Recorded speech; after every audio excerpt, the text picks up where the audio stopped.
Is numbered 517.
Seated.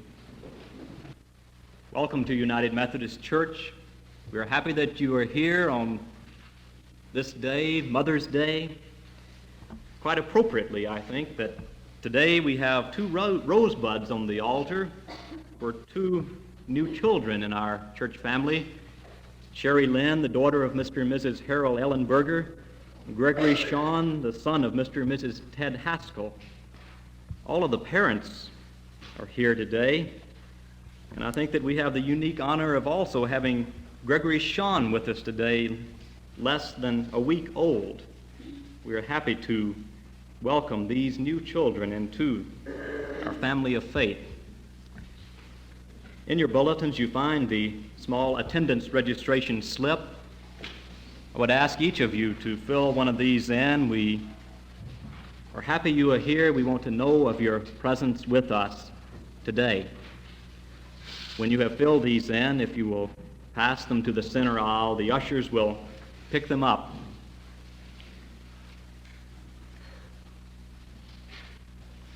I would remind everyone that this Tuesday evening we shall be having a special session of the quarterly conference and church conference. The main item of business, the announced item of business for that evening, is that of determining the future or fate of Old Wesley Hall, the building which sits on the corner of Ankeny and Pleasant. As we have said before, the Methodist Church, now the United Methodist Church, is very democratic when it comes to dealing with property, and that a properly called meeting with an announcement of the item of business to be conducted is to be given well ahead of time, and everyone 18 years of age or older who is a member of the church has the opportunity of coming and participating in the discussion. Tuesday evening at 7:30. Also in your bulletins this morning you find a duplicate of what you have received in the mail through 2 letters this week. The form which we are using serve as our pledge card for at this time. In case you have forgotten yours or left it at home, here is a duplicate which you can use for today, and that we will be presenting these along with our offering at the close of the service, giving you the opportunity on the form of pledging to the current expense budget, the benevolence budget, and also, if you have not previously done so, pledging to the building fund. Again, these are pledges which will run for a period of 7 months, that we are changing our fiscal year to the calendar year, and will be having another campaign, another ever-member visitation, a more extensive one, in the fall.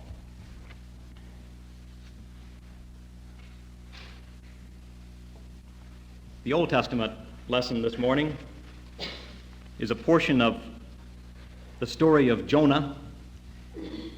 If you remember, Jonah was given a job to do by the Lord. He was told to go to Nineveh to warn the people to change the directions in which they had been going, to repent and begin to go in a new direction, living differently. Recall also, Jonah didn't want to go do this job. He had no particular love, no particular concern for the people of Nineveh. They had done evil. He figured that they should get what they deserved.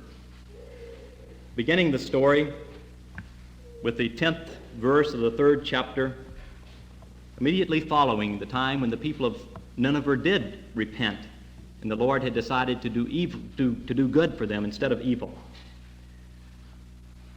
When God saw how they turned from their evil way, God repented of the evil which he had said he would do to them, and he did not do it. But it displeased Jonah exceedingly, and he was angry. And he prayed to the Lord and said, I pray thee, Lord, is not this what I said when I was yet in my country? This is why I made haste to flee to Tarshish. For I knew that thou art a gracious God and merciful, slow to anger, and abounding in steadfast love, and repentest of evil. Therefore now, O Lord, take my life from me, I beseech thee, for it is better for me to die than to live. And the Lord said, do you do well to be angry? And then Jonah went out of the city and sat to the east of the city and made a booth for himself there. He sat under it in the shade till he should see what would become of the city. And the Lord appointed a plant and made it come up over Jonah, that it might be a shade over his head to save him from his discomfort. So Jonah was exceedingly glad because of the plant. But when dawn came up the next day, God appointed a worm, which attacked the plant, so that it withered. When the sun arose, God appointed a sultry east wind, and the sun beat upon the head of Jonah, so that he was faint. And he asked that he might die, and said, it is better for me to die than to live. But God said to Jonah, do you do well to be angry for the plant? And he said, I do well to be angry, angry enough to die. And the Lord said, you pity the plant for which you did not labor, nor did you make it grow, which came into being in a night and perished in a night. And should not I pity Nineveh, that great city, in which there are more than 120,000 persons who do not know their right hand from their left, and also much cattle? Here endeth the reading from the Old Testament. Reading from the New Testament today, a very familiar passage. Reading it from the New Testament in today's English version, version recently put out by the American Bible Society, the 13th chapter of 1 Corinthians. I may be able to speak the languages of men and even of angels, but if I have not love, my speech is no more than a noisy gong or a clanging bell. And I may have the gift of inspiring preaching. I may have all knowledge and understand all secrets. And I may have all the faith needed to move mountains. But if I have not love, I am nothing. I may give away everything I have and even give up my body to be burned. But if I have not love, it does me no good. Love is patient and kind. Love is not jealous or conceited or proud. Love is not ill-mannered or selfish or irritable. Love does not keep a record of wrongs. Love is not happy with evil, but is happy with the truth. Love never gives up. Its faith, hope, and patience never fail. Love is eternal. There are inspired messages, but they are temporary.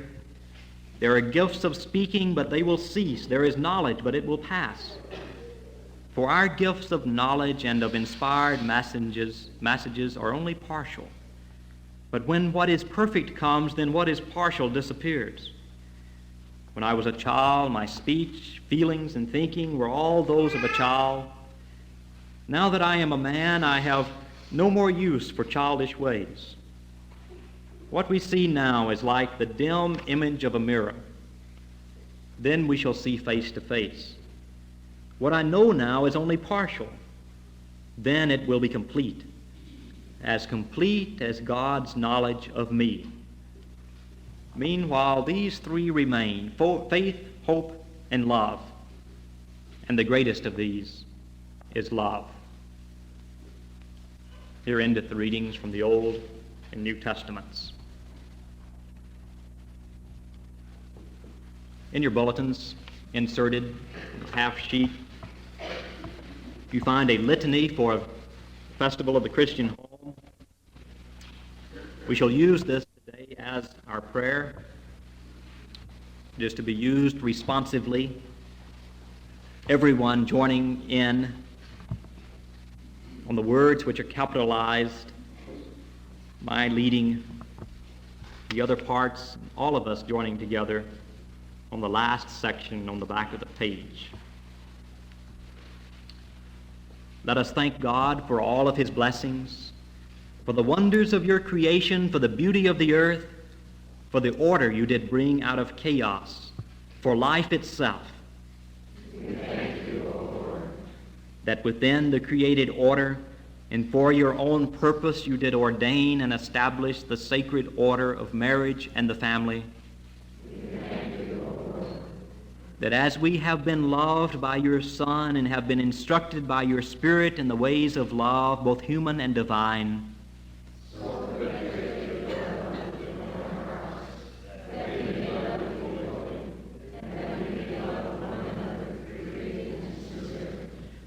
that our homes may be built upon our trust in you, that our marriages may be strengthened by bonds eternal, and that our children may be brought up to know you and to love you.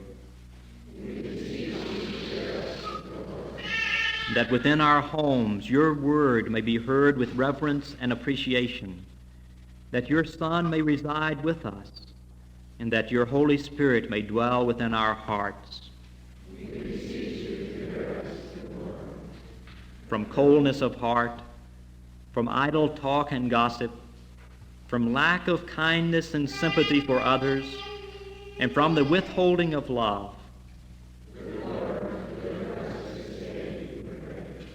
From the pursuit of that which is to perish, from selfishness and avarice and self-seeking and vainglory, from preoccupation with the temporal and the trivial, from provincialism and narrowness, from a shallow tolerance and a lack of studied conviction, and from poverty of thought and spirit. That our homes may be happy, and that therein our children may find security, understanding, patience, joy, gentleness, self-control, godliness, and the infinite riches of your grace. That as husbands and wives we may be as one with our mates, that we may encourage each other in faith and discipleship, and that we may share the dreams, hopes, nobility, and the excitement and adventure of the Christian pilgrimage.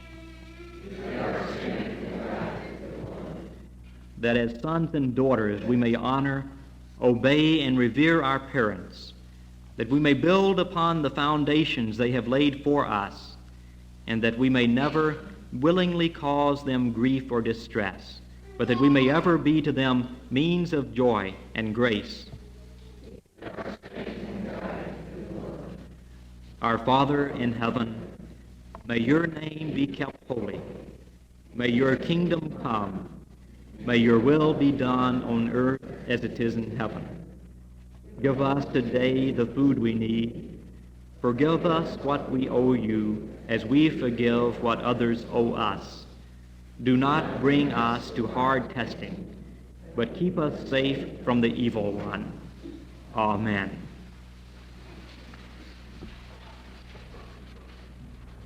The hymn is numbered 516. Let us stand.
Seymour, the chief character in a story by J.D. Salinger entitled A Perfect Day for Banana Fish, has some kind of nervous breakdown while serving in the armed services. And when Seymour returns to civilian life, he finds it difficult to adjust to the realities which he finds surrounding him. He lives with his wife, but his wife doesn't seem to understand him. At least this is the impression which Seymour has in the day-by-day living, the feeling which he has. He has no close friends, and even his family seems to keep him at arm's length. One day, however, Seymour goes down to the beach and meets a young girl, and the girl accepts him. And while they search for banana fish, she admires his knowledge and his abilities. Soon the girl has to go home, and Seymour has to return to the adult world. And suddenly he cannot face it. His wife is waiting for him, but somehow she really isn't his wife. She's more of a stranger. So quietly he picks up a gun and kills himself. Well, in the story there are no villains. No one is out, obviously, to try to persecute Seymour. And his wife doesn't leave him. But the tragedy of Seymour is simply that no one understands him. No one accepts him as he is. Seymour's world is a world without love. And so he shoots himself. Love or death. Isn't this actually true for a person, that either he is surrounded by love, receiving and giving, participating in love, or he dies? The need for love and the all-important part which it plays in the shaping of human personality and human life is drastically seen in the world of the baby. Let us imagine a world into which a baby is born without love, where a cold, practical nurse picks him up, slaps him about, yanks on his tiny shirt, knots a clean cloth around his middle, pokes a bottle in his mouth, and goes about her other business while he screams his hurt, his hate, and frustrations. Well, perhaps it's hard to imagine such a world. And yet, babies have been born under even worse conditions than these.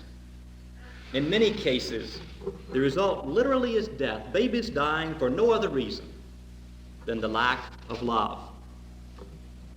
Withdraw all love from a human being, and the life which you see begins to shrivel and fade away. It slowly begins to be transformed. The personality changes, and the person reaches the point, many times, the point which Seymour reached, where he just is no longer able to stand it. Just as food is the all-important factor in the development of the body, so likewise love is the all-important factor for the development of human personality. And the power of love, the tremendous power which love has to build a person up, to enable him to blossom out, to become a new person. This power of love extends even beyond the realm of personalities and affects the person physically. Withdraw the love, and we again see the all-pervading effects, not only within the area of personality, but even within the area of the physical health of the person. But just as each person has a great need to receive love, also equally, each person has a need to give love, to participate in love fully, not only as the recipient, but also as a giver. The story is told of a young orphan girl who had a very poor reputation in an orphanage in which she lived. Nothing she did was right. Everything seemed calculated to annoy not only her teachers and supervisors, but the other children as well. And one day, her roommate told the matron that she had seen the young girl place notes in the branches of a tree which stood in the yard. The matron was delighted, for she thought that maybe here was her opportunity to really get something on this girl and to get rid of her. Well, she rushed out to grab the note out of the tree which had been placed there. And when she read it, she hung her head and silently passed it to the person standing next to her. The girl had simply written, "To whoever finds this, I love you." Well, certainly we can look at this and see that the girl in doing this was expressing her own need to receive love. But she was also expressing a desire to give love. And the need to receive love is intertwined with the desire to give love. Perhaps we can say the need to give and the need to receive are simply opposite sides of the same coin. For the person unable to give is also the person unable to receive, and the person unable to receive is also the person unable to give love. And in whichever form the inability becomes visible, still the end result. Without love, the person dies. spiritually, psychologically, physically. Well, in the life of Seymour, we see what does happen to a person unable to find love and to give love. Seymour becomes alone in the world. He feels that he's completely cut off from all other persons about him. Seymour is with his wife, and yet she really isn't his wife. He's not bound to her, joined to her in a sustaining relationship of love. But rather, Seymour feels that he does stand alone in the world, isolated. Yes, he can be with people, but he is unable to find strengthening, sustaining relationships with persons. You see, love is the marvelous factor which in some miraculous way does join two persons together. As we've said one time before, that all that is necessary for two streams to be joined together is for the paths of the two streams to come together. That then the waters also will come together and become mingled together and joined in as complete a manner as possible. But for men, such a unity is possible only through love. Martin Buber, some years ago, presented to us two phrases which have become classics in presenting the relationships between persons and things. The idea that there are basically two types of relationships. First, an I-it relationship, and second, an I-thou relationship. The I-it relationship is the relationship which I, as a person, have with the objects about me, say the floor upon which I walk. It is an object which I use for the moment because it serves some purpose for me. And yet it is a transitory relationship, a superficial, passing relationship, no real involvement. For how can you become involved with a floor, and a floor involved with you? But the I-thou relationship is the relationship possible between persons. When the other person becomes not just an object, not just a thing for me which I use and dismiss when I am through with it, but rather the relationship in which the other person actually becomes a person for me. And that which makes this relationship possible is love. The relationship which penetrates beneath just the level of glib words, but penetrates to a level of understanding and a level of concern, a level of feeling that the other person is involved in my life and I in his life, the feeling of commitment, the feeling of understanding, the feeling of there being a sustaining, strengthening bond between two persons. Someone tells of there being an old encyclopedia that contained 9 pages on the word love and 9 lines on the word nuclear. And the person says that a recent edition of the same encyclopedia, in the recent edition, the proportions are exactly reversed. 9 pages on the word nuclear and 9 lines on the word love. And certainly this is something of a commentary on the situation in which modern man finds himself, wrapped up by a technological world, increasingly relationships becoming those simply of I-it, automation, computers, not a name but a number, not a person but a punched card. And how easy it is for a man to find himself alone, surrounded only by technology, surrounded only by things, involved only in I-it relationships. See, man was created not simply to live in relation to a world of things, but he was created to live in relationships with persons. As someone has said, one man is not a man at all. And as Helmut Thielicke has put it, the solitary atom is not yet man. He is still not the fulfillment of the creation of man. First, woman must be created to be his helper. You see, it is Adam and Eve together, an I-thou relationship of persons. Adam and Eve together were the representation of man, not Adam alone. Neither Adam nor Eve alone is completely a reality without the other. You see, then, love is indispensable.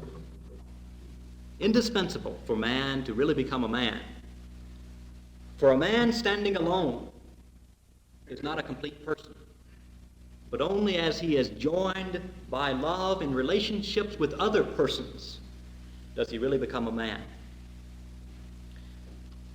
I think that one of the basic affirmations, perhaps the basic affirmation which we as Christians make, or at least I find this increasingly true for myself, the basic affirmation that the ultimate reality in the world is love. The ultimate reality is love. And thus, if I participate in love myself, receiving and giving, and thus I am participating in what ultimately is real and what ultimately will triumph. You see, I'm convinced that all the demonstrations which we find in the world of hatred, of cruelty, eventually will pass away, and that love alone will endure. If the Apostle Paul is able to say that all of those marvelous things such as prophecy, tongues, and knowledge will pass away, and that ultimately love itself is what will endure, then I have no trouble at all affirming that hate and war and destruction and enmity and unconcern and apathy and disunity and prejudice and fear and a host of other things also will pass away. That love with faith and hope, but love the greatest of them, alone will be triumphant and alone will endure. Brethren, I want to be participating in that which in the end alone will be triumphant, and that which alone in the end will endure. All else destroys and is destroyed, but love alone builds up and endures. One of the most picturesque illustrations of what the refusal to participate in love does for a person is found in the rather amusing story of Jonah. Jonah, as we have said, just could not find it within his heart to have any sympathy or any concern or any love for those people in the city of Nineveh. When the Lord did good for them, this just burned Jonah up. He just couldn't stand it. They had done evil. They deserved to be punished. They deserved to be destroyed. That was it. So Jonah went out to sit alone by himself and sulk and kind of wallow in his hatred and in his frustrations and in his disappointments. But in his disappointment, a ray of hope suddenly appeared. There started growing up a plant to shade his head. And Jonah, with this ray of hope, felt, I will be able to live a halfway comfortable life now and still hang on to my hatred. And yet just as he was beginning to enjoy the comfort that he was receiving, the Lord sent a worm to start eating away at the plant. And the plant withered and died. The Lord then sent a hot, sultry east wind to beat upon him as the hot sun was beating upon his head. Again, Jonah finally reaches the point which Seymour reaches, standing alone, completely cut off from all relationships with other persons because of his hatred, his inability to love. He finally reaches the point, that point which Seymour reached. He asks and he says that it is better that I die than I live.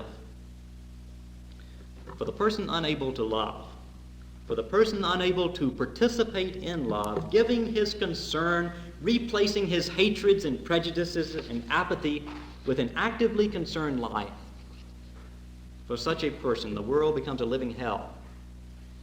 The person becomes bitter. The person suffers. He is cut off. And for such a person, life finally reaches the point where it's just not worth living. Love or death? Well, what does all this mean for me as I live my life day by day? Something of the implication of all that has been said is found in a legend of a poor mountain boy who lived in a crude mountain cottage. And as the legend goes, each day he would look across the valley up on a mountain across the way, and see a house which seemed to have golden windows, a house with glittering windows which seemed to be made of gold. And he wished for a house for himself, such as that house with the golden windows. And he kept saying to himself, someday I'll make a trip there to see this house. Well, the day came when he set out early in the morning to go see this house with the golden, marvelous windows. It took him most of the day to get there, down through the valley and up the other mountain. When he finally made it, he came upon nothing more than an old, forsaken cabin, an ugly sight, with many window panes broken out and with the weeds grown up all about it. He thought to himself, certainly this cannot be the house with the glittering golden windows. And then he turned and looked back across the valley. And there on the very spot where his own home stood, he saw a house with glittering golden windows. For the sun had traveled through the sky from the east to the west and now was setting over the mountains to the west, the sun being reflected by the windows of his own house. Well, he then realized that this old abandoned shack where he now stood was the house with the golden windows. And he then realized that how foolish it was for him to have had the envy which he had. All the while he had been looking upon a place of ugliness from a distance, thinking that it was a place of beauty, when in reality the place of beauty and the place of delight was the place at which he had been standing, his own home, his own living place. You see, we are called upon to affirm life, the life which is given to us. Not to affirm or be envious of some distant vision, not to go out chasing something which we think might make us happy. For in reality, in the end, happiness is found by participating in the life in which we find ourselves, developing relationships of love which are possible for us in the life in which we find ourselves.